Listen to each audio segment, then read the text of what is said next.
How you doing? My name's Fred Hubbard. I'm with Fat Ox Public Adjusters. I'm doing a repair video for Mr. Bucher, 5 Trillium Drive, I believe is the address. I just did the inspection with the adjuster, or the independent adjuster that the carrier had sent out. We went through the roof and we marked damage. So you see over here, we got totals. We got some more totals here. We got obviously shingles that are wind damage. So I'm looking right here. So this shingle here is wind damage, right? This is broken, so that would have to be replaced. All right, so what I'm going to do is I'm going to go through the motions with you to see how repairable these shingles are. And I have to take this shingle I have to release this shingle and this shingle to be able to take this one out, because the nails come all the way up in this area will actually be holding this in. So I have to release these two. All right, so first thing I'm gonna do is I'm gonna identify my shingle here that's damaged, okay? Then I'm gonna look here, these are tight, but here's a break here and here. All right, so that's good there, but then I'll have to release part of this one probably to about here. And then same thing, there's a break here, so I'll have to release that to there, and this to about there. I'm gonna release all that to be able to get the nails out from here. So I'm gonna start by trying to get this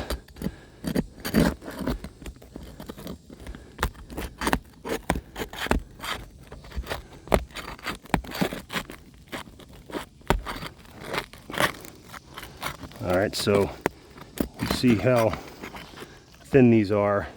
Didn't come all the way through, but got some movement there in the backing. So I mean, there's already, looks like something hit that, maybe some hail in the past, or some wind falling debris. I mean, some wind driven debris falling from the tree there. All right, so that's weak.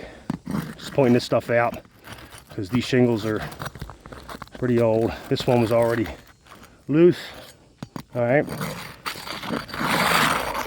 All right, so we're good there. We're good there.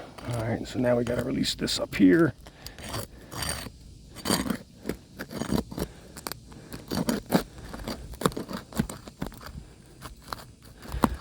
Keep in mind, I'm using the roof snake. This is the preferred tool.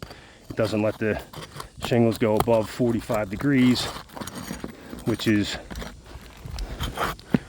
what everybody likes to see. Okay. All right, so you see this here, I'm getting delamination on the teeth, which is considered damage, because now these are gonna get caught by the wind and get ripped up in the next windstorm. You know, it's not proper adherence.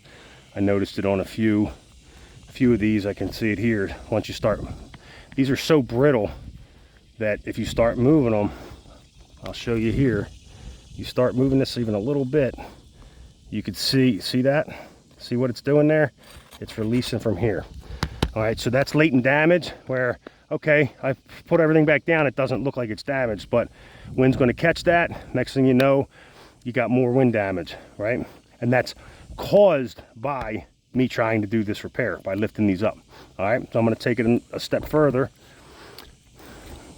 And we're gonna look for mat transfer.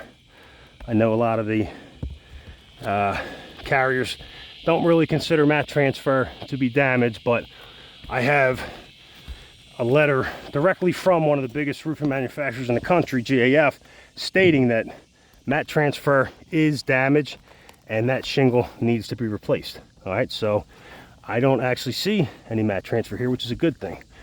All right, that means that seal wasn't holding too well, and that's probably how they came apart so easy without causing any problems. All right, but like right there's a little bit of mat transfer. So I'll show you what I'm talking about. So it's in there. Sorry.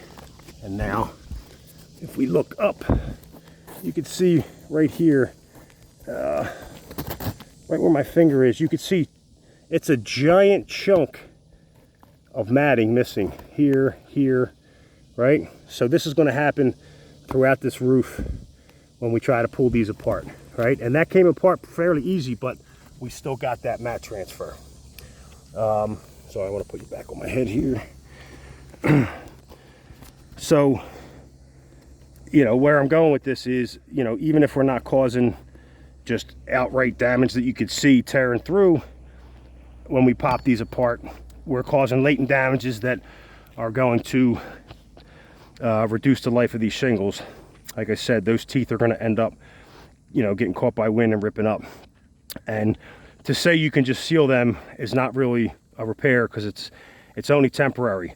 You would now have a maintenance issue where you have to come up here every single year and check any shingles, if you can even find the ones you're looking for, check and make sure they're still sealed, and, you know, reseal them, make sure the sealant's still good, because the sealants that you use, they don't last forever the way that the heat weld that comes on the shingles, that lasts for a long time. It's an actual chemical weld that happens once the heat hits it. But like I said, we're getting those latent damages. So I'm gonna, once again, I'm gonna go a little further. All right, so I gotta see where my nails are. So I got a nail here. So now here's the other part of this is I gotta be able to get this nail up without ripping this backing, because if we put a hole there where we can't get a nail in there, then you're gonna have a big hole in the matting. We have to nail somewhere else, and you're just going to have a big hole in the matting of the shingle, and that's considered damage. All right, got two of them out. Yeah, see, like this one, see, a lot of these nails, I don't know if you could tell in this video, a lot of these nails are, when they're driven in, the head goes on a slight angle, and when that happens, what you get is it ripped through. You can't see until I pop it all the way through, but it ripped through. The nail head ripped through. So now you have that hole. We can't nail back in there, so now you have a hole in this matting, right? So now, of course, this one's getting replaced. But when that happens on this one and this one and this one, they're not getting replaced. They're not considered damaged right now. So we have to replace this shingle and put these back in, but they're technically damaged because they have holes in them. So if the water gets up in there somehow, you know, you have an entrance into the house. That's not a proper repair. All these things are considered damage, right? So I got a couple nails out, but that's my third nail I was trying to get out, and it popped right through, okay? Now I could keep going, and I could keep showing you there's gonna be more and more damage. Once I actually have to lift these up higher, because I have to put the nails back in to put everything back together, right? The roof snake keeps it from going too high, but like once I get up in there and then start hammering, all these teeth, you see it? See this here? It's starting to pull off, okay? It's gonna start to happen to all these, right? So you're getting the teeth breaking off, you're getting mat transfer, you're getting nails popping through, you're getting all kinds of damage here. This is all latent damage. It's you know, it just doesn't help with the fact that you're repairing this shingle and you're damaging 3 or 4 shingles around it, right? So now you have that domino effect. All right, so now we try to replace just those 3 or 4 around it.